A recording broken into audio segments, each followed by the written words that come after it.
This is the only time, I've talked about this before, this is the only time in history we have generations, right? You have young kids who are trying to silence free speech on campus, who are fighting for less rights. Yeah. And this is the only time where you see the party, the Democratic Party, the champion of the little man, demanding no rights. This is the first, think about this for a second. You have Americans, the people out there who are revolting, who you are denigrating, who you are vilifying, they're revolting for the right to go to work. Yeah. They're not even fighting for the right to offensive speech so that they can show up and, notorious anti-Semite Ben Shapiro so they can speak on campus. That's not what they're doing, notorious Jewish anti-Semite. Yeah. It's rare, notorious. but I spotted him. Yeah, exactly. Shapiro exclusive. Yeah. So this is... Oh, no. They are fighting for their right to go. They're not asking for a hand. This is a huge difference. You have one side that is fighting for their right to a handout that is going to be subsidized by people who can no longer subsidize the handout. And you say that billionaires don't pay taxes, right? Yeah. I don't think that's correct. Of course they do pay taxes, but it's still not enough. It's still not enough if you get rid of all business. You have one side fighting for the right to a handout from the side that is fighting for the right to provide it. And this is what really bothers me with these pastors. The name of the guy was... Miroslav Volf. And he sounds like a communist. Yeah. He tweeted this out, and people are saying, why did you go after this? His tweet was, "We are asked to wear cloth over our mouth and nose, wash our hands, and avoid crowds. These minor inconveniences can save your life, your neighbors, and the economy. Seldom has so little been asked for so much benefit." And he was, I think he was retweeting Governor Christie and something about John Piper in there. He was a dig at Piper. Was it a dig at Piper? Yeah, it was a dig. It's like, that's even crazier than me yeah. retweeting John Piper. Here's the thing. That's not all we've been mandated to do. Right. We've not been asked to put on cloth and to maintain some distance. Have you seen the new guidelines? Yeah. You have to wear a mask and celebrate Christmas outside in Detroit. Yeah. It's not, that would be one thing. First, it doesn't mean that it's constitutionally correct. You cannot say, put this over your face, and you're not allowed to go and see your family. You don't have the right to do that. No. This idea, the right to peaceably assemble. When some people say, do you really need the same pastor? Do you really need to go to church for, you know what? Considering that a physical church has been important since the beginning of Christianity, I would say so. Can people do their little Zoom church? I'm sure they can. Doesn't matter. Guess what? People have the right to a party. Yeah. People have the right to Thanksgiving. It doesn't matter what you think about that denomination. It doesn't matter what you think about that church. If people say, hey, we require physical worship in congregation, you do not have the right to tell them otherwise. If it was you do not have the right to tell them otherwise. This is not all that has been asked of us. There's been far more mandated of us. We've been forced to shut our livelihoods. Forbidden, you know what? How about this one? Forbidden from sharing last moments with loved ones. Does that not matter to you? Do you not, something about Christians laying hands and praying maybe at the final moments? That's illegal. Let me ask you this, Pastor. If your wife's dying of cancer in the ICU, do you Skype her? Because you're not a shepherd of a flock that I respect, if that's the case. When I see people go out to these pastors virtue signaling, so little of... My wife, you guys know this, she underwent a basic procedure, woke up paralyzed from the waist down.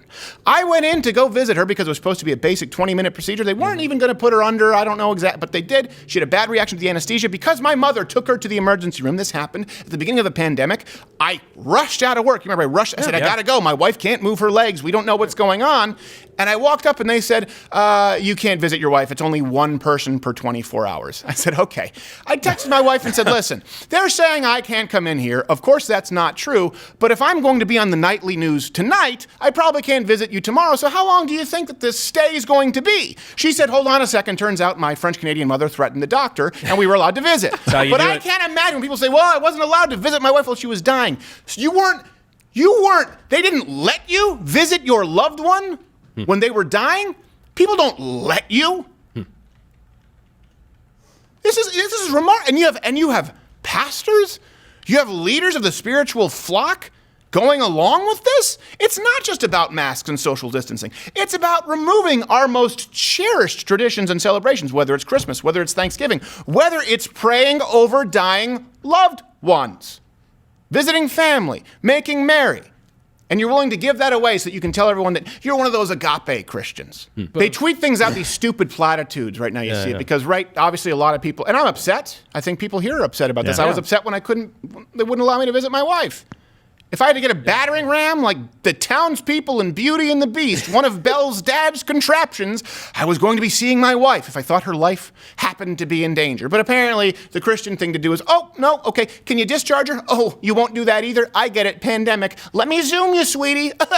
Last breaths. Yeah. But these platitudes they use, I see them say things like, one person was tweeting out, again, these are pastors of notable churches. I won't name their names, but they know who they are.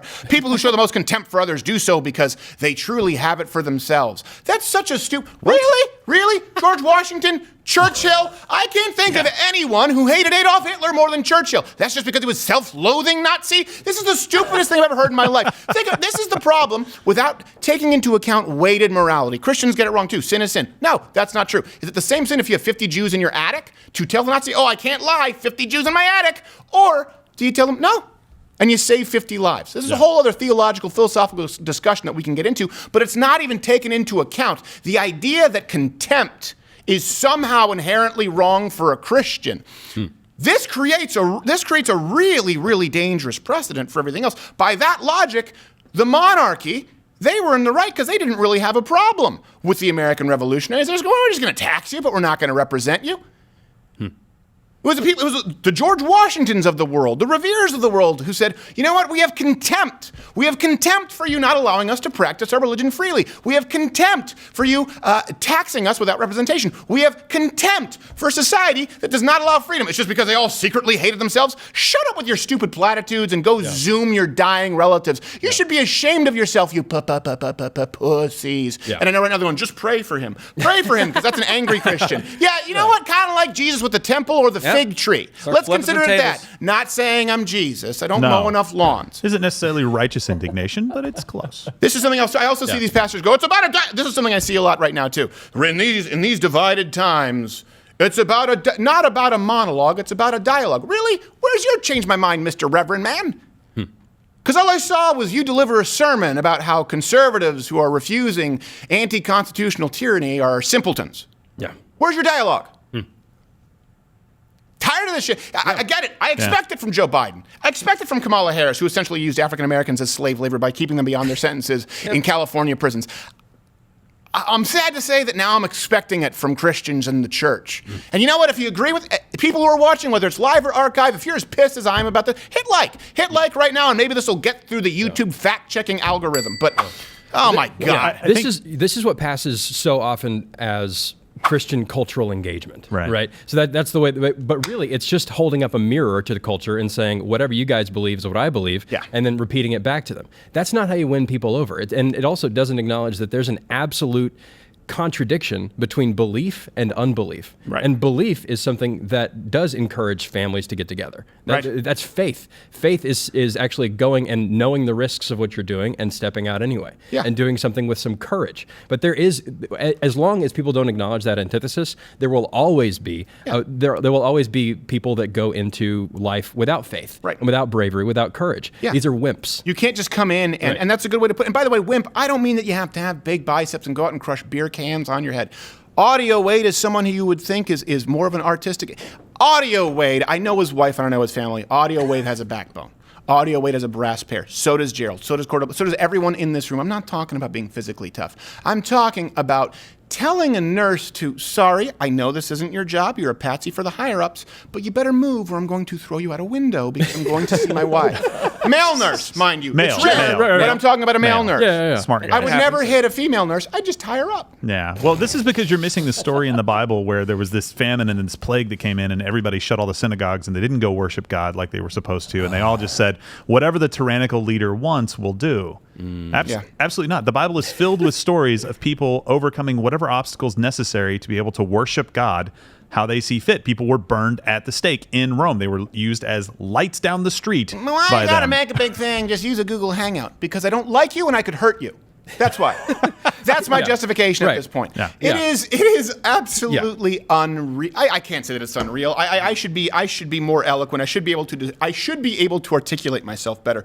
But when I see this and I see Christians and people who are led astray by this, like you said, it's just, oh, you know what? We can't establish any culture of our own or make any suggestions as to what a culture should be. Let's just, like you said, mirror it. Can you imagine if the missionaries just did going down there with the Aztecs as they're throwing down a virgin girl's head down the pyramid? Like, hey, Oh, that's interesting. That's sort of similar to the sacrifice of our Messiah. We sort of think there's a better way. As Christians, we're not really into killing kids or raping kids and stuff. But you know what? It's just this is part of your pagan cult, I guess. When in Rome, we'll try it. Right. The entire reason that you have a safe society and a good society is because people had the exact opposite strategy as what the left-wing Christians are doing right now. Right. Well, and so one thing, to be very clear, pastors throughout history have done a horrible job of standing up in some of the darkest hours, right, throughout history. And they have been looked back upon as cowards for not doing it and not saying, look, you can't tell us that we can't get together. We're going to be responsible. We're going to do the things that we need to do, but you can't tell us this is a bridge too far.